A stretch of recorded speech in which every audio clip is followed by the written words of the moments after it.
monde, Luc Olivier de RPM. Aujourd'hui, je vous présente la troisième génération du Mini Countryman. Déjà, après 15 ans d'existence, on arrive avec une troisième variation. C'est la version John Cooper Works que j'ai à l'essai, donc le modèle le plus puissant de la gamme. Il faut savoir qu'au lancement, la nouvelle génération du Countryman se déclinera avec 3 motorisations, modèle de base S, le John Cooper Works et évidemment la version pleinement électrique SE. On va parler de design parce que du côté de chez Mini, évidemment, c'est la carte maîtresse de ce constructeur-là. Et ce qu'on fait, c'est qu'on épure les lignes que l'on connaît déjà. Ça, c'est un aspect qui est quand même intéressant parce que ça va permettre au modèle d'encore mieux vieillir avec le temps. Principale caractéristique, évidemment, ce sont les phares à l'avant qui retrouvent toujours le cercle blanc lumineux. Mais dans le cas présent, vous pouvez jouer avec différents designs. Donc ça, c'est un aspect qui est quand même intéressant. Grille de calandre, dans le cas présent, noir lustré. D'ailleurs, on a beaucoup d'accents de noir lustré sur le John Cooper Works et évidemment, grille qui est fonctionnelle. J'attire votre attention sur un nouveau détail. Le Mini Countryman est le premier véhicule qui reçoit le nouveau logo de John Cooper Works. Donc ça, c'est un fait historique à prendre en note. Le modèle Cooper Works a également des bosses ici dans la devanture, un capot aussi qui est légèrement plus musclé. Donc, on met vraiment un effort au niveau du style. Sur le côté, des jantes très belles, le style ventilateur dans le cas présent que j'aime beaucoup, du 20 pouces, mais vous pourrez également avoir du 19 ou du 21 pouces en fonction de la version.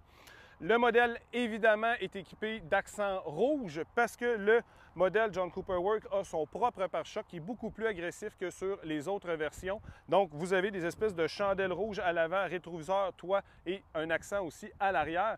Le toit, j'attire votre attention sur le pilier C qui a une espèce de découpe, une coche qui descend sur le panneau de custode. Et dans chacune des versions de la Mini Countryman, vous aurez une variation sur le thème. Donc, c'est un des éléments qui va vous permettre d'identifier à quel Countryman vous avez affaire.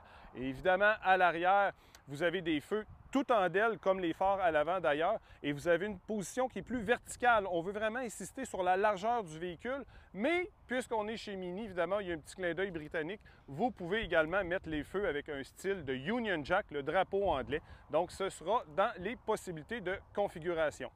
À l'intérieur, il y a 4 styles différents. Là, on est avec le John Cooper Works, donc on est dans la sportivité. Beaucoup d'accents rouges à l'intérieur du véhicule.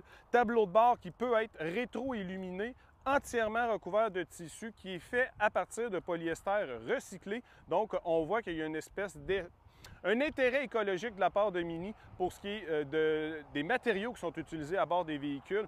Tableau de bord vraiment qui est spectaculaire à regarder, volant aussi avec un très gros boudin. La bande de tissu dans la partie inférieure, c'est jeune, c'est nouveau, c'est moderne, j'aime ce qu'on a fait.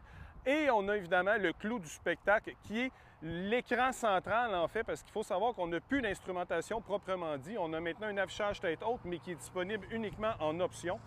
Mais le cœur du spectacle, ce sera cette assiette littéralement qui est déposée devant le tableau de bord de 9,4 pouces OLED. C'est le premier véhicule de production au monde qui intègre cette technologie-là. Esthétiquement, ça marche, c'est vraiment très beau, mais c'est très chargé en présentation. Le fait que ce soit rond aussi, on a des contraintes au niveau de l'ergonomie. Je pense que ça pourrait être travaillé, mais c'est quand même plus intuitif que ce qu'on avait précédemment. Évidemment, on est chez Mini, ça prenait des interrupteurs et on les retrouve un peu plus bas, notamment pour ce qui est de la transmission et des modes de conduite. Mode de conduite, on en compte pas moins de 8 sur le véhicule, dont un trail pour faire des activités hors-route. Et ça, c'est une exclusivité à la gamme Countryman. Évidemment, je vous mets au défi de faire du hors-route avec ce véhicule-là. Vous avez remarqué que les proportions aussi sont quand même beaucoup plus grosses. En fait, le véhicule est jusqu'à 6 cm plus haut que son prédécesseur. Donc ça, c'est un élément qui est extrêmement important et on le gagne en espace à l'intérieur. Ça, c'est le point que j'aime. Beaucoup plus d'espace qu'on avait avant. À l'avant, beaucoup aussi à l'arrière, même qu'on a intégré une glissière qui peut se débattre sur 13 cm et à cela ajouter que le dossier aussi peut être légèrement incliné pour augmenter le confort. Et donc, il y a une progression. On fait une concession en fait de volume en ce qui me concerne parce que je trouve que le Countryman commence à être pas mal gros, mais au moins on gagne en espace à l'intérieur et en confort. En matière de motorisation, pour ce qui est des versions à essence, le modèle S vient avec un 4 cylindres 2 litres turbo compressé de 241 chevaux 295 livres-pieds de couple. La version John Cooper Works, dans son cas, on récupère le même bloc moteur, mais on augmente la puissance à 312 chevaux et toujours 295 livres-pieds de couple. Dans les deux cas, vous êtes couplé à une boîte automatique à 7 rapports type double embrayage qui travaille somme toute assez bien. J'aime beaucoup le rendement qu'on a, surtout dans la version John Cooper Works qui est beaucoup plus incisive. La transmission est légèrement retravaillée. Et à noter que toutes les versions canadiennes du Countryman viennent avec le rouage intégral All-4. Donc, d'un point de vue de conduite maintenant. Bon, là, on est chez Mini, on est chez John Cooper Works. Mes attentes étaient à côté au plafond et je dois dire que j'ai été servi adéquatement.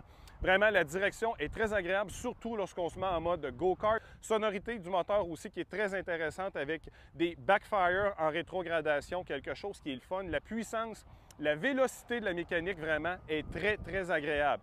On est chez John Cooper Works, donc on a des suspensions qui sont très, très sèches, mais ça cadre bien avec le style du véhicule pour justement augmenter le dynamisme de la conduite et le système de freinage aussi qui est très, très puissant. La mécanique, franchement, c'est un des éléments que j'ai beaucoup aimé sur ce véhicule-là. Donc, la Mini John Cooper Works Countryman All-4 2025 est un produit que j'ai trouvé vraiment très, très agréable sur la route. On va parler de prix maintenant. Le modèle S d'entrée de gamme va commencer légèrement au-dessus des 45 000 $ avec les transports préparation. Dans le cas présent, avec le John Cooper Works, on commence à 56 290 $, auquel vous devez ajouter les frais de transport, préparation et autres petits frais accessoires. Et bon, là, la question qui tue, c'est toujours la même. Est-ce qu'on recommande l'achat du Mini Countryman? Je vous dirais que oui, on recommande ce produit-là immédiatement parce que ce sont des mécaniques que l'on connaît déjà qui sont intégralement reconduites du côté de chez BMW. Donc, amusez-vous, vous allez voir, c'est une belle petite machine.